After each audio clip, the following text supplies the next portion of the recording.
간멘 에세이 예정론의 재해석. 드디어 올 4월부터 미국 정부로부터 메디케어 혜택을 받게 되었습니다. 의료 서비스를 거의 무료로 받게 된 것이 제일 큰 변화입니다. 현재 콜레스테롤 약을 먹는 것 외에 건강에 큰 문제는 없지만 기억력이 전보다 많이 감퇴된 것을 느낍니다. 가끔 잘 알던 사람의 이름이 생각 안 날 때는 당황스럽습니다. 아마도 이런 것이 나이를 먹어가는 표시일 것입니다. 한때는 인생은 무엇이고 어떻게 살아야 하는 것에 대해 깊이 고민하던 때가 있었습니다. 20대 후반쯤에 그 답을 얻은 이후로 비록 머리는 희어지고 기억력도 감퇴되고 있지만 저의 속사람이 날로 새로워지고 있음은 삶의 큰 보람입니다. 한편 아침에 누린 아래 말씀은 예수님을 믿는 우리 모두의 예정된 결말이 무엇인지를 잘 말해주고 있습니다. 하나님 아버지는 하나님 앞에 거룩하고 흠이 없게 되도록 창세전에 그리스도 안에서 우리를 선택하셨으며 예수 그리스도를 통하여 우리가 아들의 자격을 얻어 하나님 자신께 이르도록 우리를 미리 정하셨습니다. 에베소서 1장 4절에서 5절. 에베소서는 교회를 강조합니다. 특히 위 본문이 포함된 1장은 성부의 선택과 예정, 성자의 구속, 성령의 인침과 보증을 다룬 후에 끝에서 그리스도의 몸이자 만물을 충만케 하시는 분의 충만인 교회를 말합니다. 그런데 위 본문이 그 유명한 예정론의 근간이 된 것을 잘 알고 있기에 지난 며칠 동안 예정론의 핵심 내용과 그동안의 논의 과정을 설명하는 관련 소논문 등 많은 자료들을 살펴보았습니다. 먼저 전통적인 예정론은 하나님의 주권으로 어떤 이는 구원받도록 선택되고 또 어떤 이는 유기, 즉 버려지기로 이미 창세전에 확정되었다는 것입니다. 이에 대해 운명론이다. 자유의지와 모순된다. 하나님을 죄의 창시자로 만든다. 보편 구원을 가르치는 성경 구절과 모순된다 등의 반론이 있습니다. 또한 이번 추구를 통해 예정론에 대한 칼 바르트의 재해석은 기존의 내용과 상당한 차이가 있음을 알게 되었습니다. 특히 전 장로교 신학대학교 총장을 지낸 분이 목회와 신학 1995년에 발표한 소논문에서 소위 유기교리의 근거인 로마서 9장을 재해석한 부분이 매우 인상적이었습니다.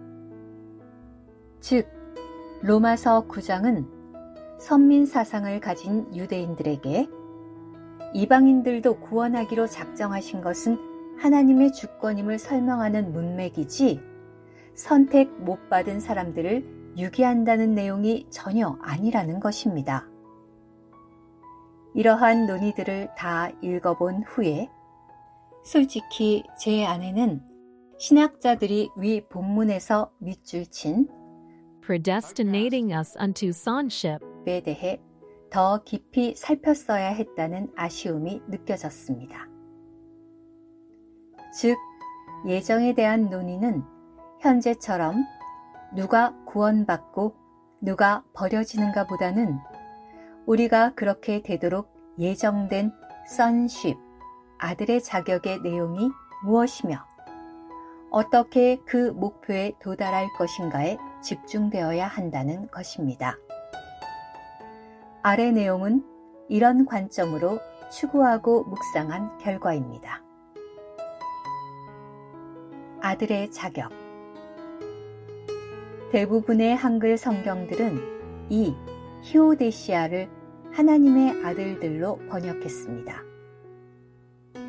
그런데 다수의 영어 성경과 일부 한글 번역은 이것을 adoption, 입양 혹은 양자로 번역했습니다. 하지만 거룩하게 하시는 분과 거룩하게 되고 있는 사람들이 모두 한 분에게서 났다는 말씀에 따르면 양자라는 표현은 오해의 여지가 있기에 회복력은 Literal Emphasis Translation과 NIV처럼 sonship, 아들의 자격으로 번역했습니다. 또한 우리가 그분의 아들의 형상과 같은 형상을 이루는 것이 예정되었음을 말하는 구절과 히오데시아가 언급된 다른 구절들을 고려해 볼 때 예정의 핵심은 우리가 하나님의 장성한 아들들이 되는 것입니다. 아들의 자격, 곧 우리 몸의 구속이라고 한 로마서 8장 23절 회복력 관련 각주도 이 아들의 자격은 우리 영이 거듭날 때 시작되었고 우리 혼의 변화와 함께 계속되며 우리 몸의 구속으로 완결될 것이다 라고 말합니다. 거룩하고 흠이 없게 됨. 위 본문은 우리가 예수 그리스도를 통하여 아들의 자격을 얻는다고 말씀합니다.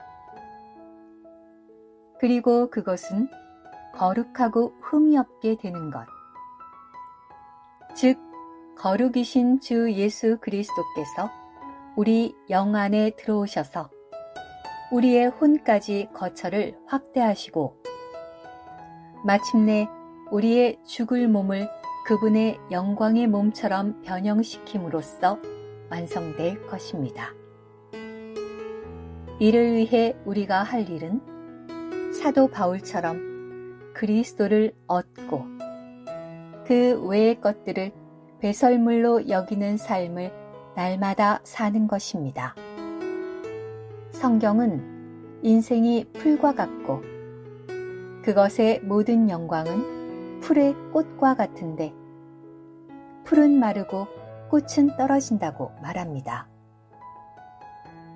한간에는 군대에서 사병의 꽃은 병장이 되는 것이고 회사원의 꽃은 임원이 되는 것이고 학자의 꽃은 노벨상을 받는 것이고 운동선수의 꽃은 올림픽에서 금메달을 따는 것이라고 말합니다. 그러나 그 꽃들은 얼마간 달려있다가 결국 모두 떨어져 버릴 것입니다. 한편 주 예수를 믿는 우리에게 예정된 꽃은 히오데시아입니다. 그런데 이 꽃은 주님의 몸과 새 예루살렘으로서 영원히 영광의 하나님을 단체적으로 표현할 것입니다. 저는 20대 후반부터 여기에 제 인생을 걸었습니다.